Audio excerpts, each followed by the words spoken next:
Daniel Bourdage, bonjour. Bonjour. Vous êtes l'entraîneur de l'Étoile Noire, le club de hockey sur glace de Strasbourg. Votre équipe vient de réaliser, on va dire, 2 exploits. Le premier, se qualifier pour la première fois de l'histoire du club en demi-finale du championnat de France. Le deuxième, dès vendredi dernier, gagner un des premiers matchs de cette demi-finale contre le club d'Angers, pourtant deuxième de la saison régulière. On explique rapidement, les demi-finales du championnat de France de hockey, c'est au meilleur des 5 matchs. Donc la première équipe qui en gagne 3 se qualifie pour la finale. Vous en êtes actuellement à 1 partout après 2 matchs à Angers. Vous recevez cette équipe d'Angers mardi soir et mercredi à Strasbourg, avant un éventuel 5e match à Angers le week-end prochain. Est-ce que, pour la première fois de son histoire, Strasbourg pourrait se qualifier pour la finale du championnat de France de hockey ?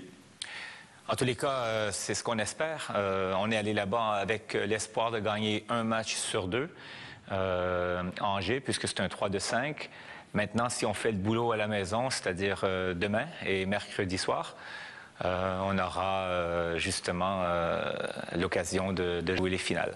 Strasbourg fait régulièrement parler de lui depuis quelques temps en hockey sur glace. Vous aviez fait un super début de saison, vous avez été leader du championnat même dans les premières journées, avant de connaître une deuxième partie de saison beaucoup plus difficile. Là en play-off, on retrouve un petit peu l'élan du début de saison. Qu'est-ce qui fait la force de cette équipe de l'Étoile Noire cette année ?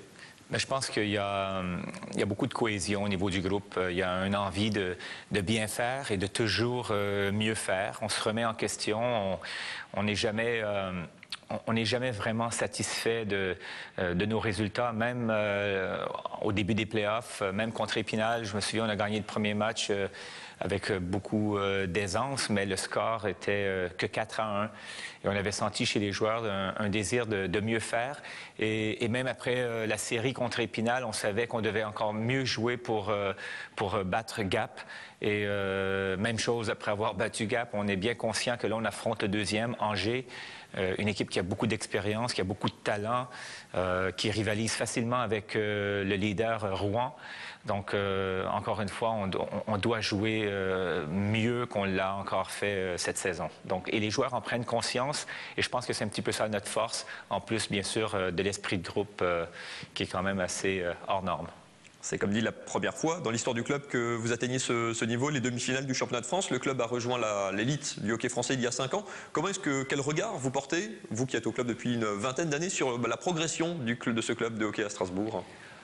Bien d'abord, comme vous le dites, ça fait quand même un petit bout de temps que je suis à Strasbourg, donc tout de suite, ça me fait penser à la stabilité. On a le même président depuis longtemps aussi. Je travaille avec M. Nadel depuis très longtemps, donc il y a beaucoup de stabilité et il y a l'élément confiance.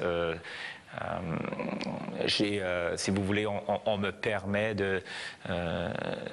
j'ai carte blanche, je peux sélectionner les joueurs que je veux. Si je me plante, c'est pour moi, ça c'est certain.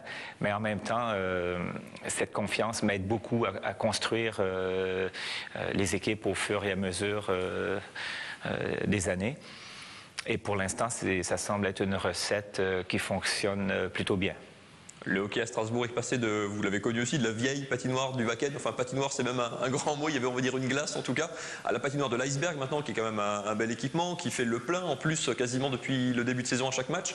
Est-ce que vous sentez aussi que le regard des Strasbourgeois ou du public strasbourgeois sur le hockey sur glace est aussi en train de changer ? Oui, mais encore là, je pense qu'il faut voir ceux qui sont venus au Wacken et qui viennent maintenant à l'Iceberg se rendre bien compte que le hockey, c'est plus que de venir voir un match, c'est venir voir un spectacle. Il y a 3 tiers-temps, il y a des animations, il y a Joseph Cassillon qui fait un boulot merveilleux pour organiser, pour agencer tout ça. Les gens viennent en famille, les gens s'amusent. Je pense que les gens qui viennent une première fois reviennent. C'est certain qu'on est toujours condamné, si vous voulez, au succès. On est condamné à réussir si on veut faire le plein. Mais on a aussi remarqué qu'on a quand même un certain groupe de spectateurs, si vous voulez, des partisans qui viennent régulièrement parce qu'on a eu l'occasion de rivaliser, entre guillemets, je dis bien rivaliser, avec la SIG, avec le Racing, jouant au même créneau, jouant parfois le vendredi soir, jouant parfois le samedi soir en même temps que la SIG, et ça ne nous a pas empêché de faire salle comble. On rappelle ces 2 matchs de demi-finale, mardi soir et mercredi soir à la patinoire de l'Iceberg à Strasbourg. Merci Daniel Bourdage. Merci à vous.